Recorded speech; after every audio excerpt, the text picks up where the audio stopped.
Hello, welcome to People First Language, showing respect with our words. In this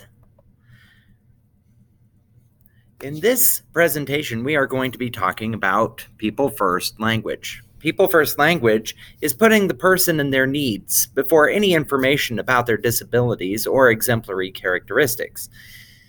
Remember, they have a name and abilities that aren't any different than any other student.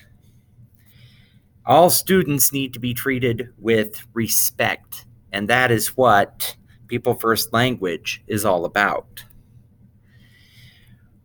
While this generally is applied to students who are getting special education services, this shouldn't be the limits. There are many students that have a lot of problems, and the overall tendency is to try to label them, which we are trying to avoid. All students need to learn how to show others respect. And so we, as teachers and educators, must model that respect to them. If we aren't modeling it for them, they are probably not going to be getting it from any other source but us. So this becomes our number one job. Make for sure they learn respect. Focus on the student's needs, not what they have or haven't been diagnosed with having. Don't focus on their traits. For instance, the example, that deaf kid. That is derogatory. That is disrespectful. You would want to approach it with a student who is hearing impaired, or the individual who has trouble controlling their actions, that individual who needs more physical activities, the individual who has more difficulties with reading might also be the student who needs reading assistance. Just think about how you would want to be treated and try to treat them that way or better.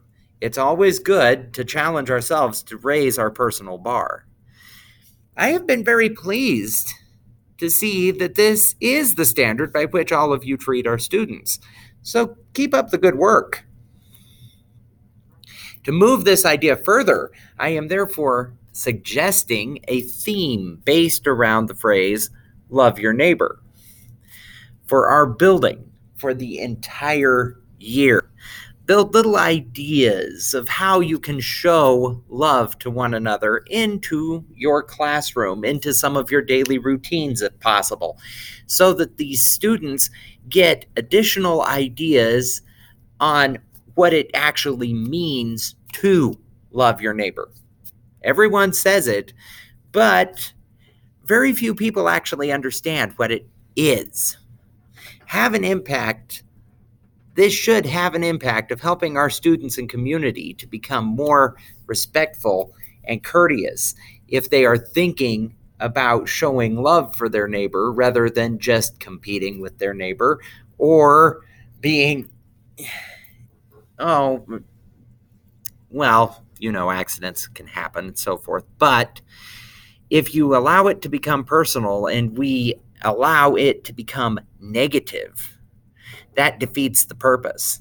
We must be positive and we must be continuing to push forward on these ideas so that the students can learn it not just from what we are doing in class, but from how we act ourselves. And I have therefore included some ideas of where you can go to get some additional information about People First Language and hopefully some resources that will help you along our new theme of love your neighbor. Thank you.